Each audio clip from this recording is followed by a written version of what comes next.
Shaira Blanco from Leaders Park. Ngayon po, nandito tayo sa Webcaster with new city of Italy. So, nandito tayo sa ating isang project, which is ang ating concept, ang ating townhouse units, which is the Alice model. So, ito, we have 2-story townhouse. Advanced up unit yung ipapakita natin with a floor area of 40 square meter and lot area of 50 square meter. So, malawak yung ating area. Meron tayong parking area. So, as you see guys, malawak yung ating park. Nakakapag-park tayo ng SUV and 4-seater. So, aside from that, tingnan natin. Pasok tayo sa loob. Tingnan natin kung anong meron sa ating dress-up unit. So, magkakainin tayo. So, guys, as you see, we have our ating Sink. kitchen sink. So, ito siya. With our cabinet, countertop cabinet. And then, meron tayong top. So, ito yung ating first room.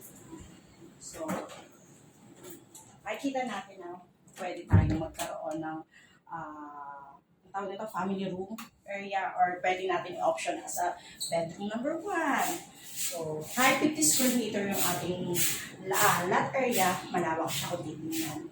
So, this is our living area.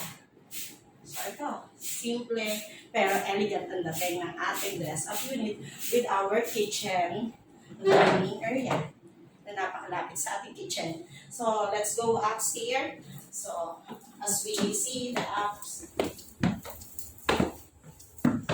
So, sa ating taas, meron din tayong 2 bedroom na dito. We have the bedroom number 2, which is para sa ating mga bagets na magagamit. So, very convenient, maganda, maluwag, spacious siya. Hindi halatang napakaliit, di ba? And then, at the next stop natin is our master's bedroom.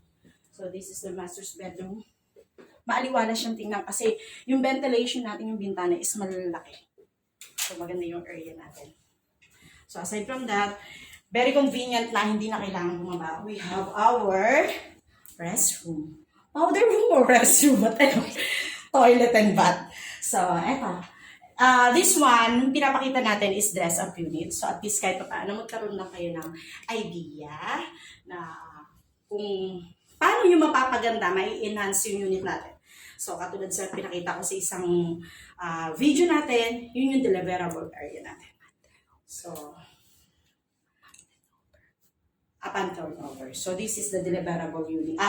This is dress-up unit only. So, okay guys, thank you.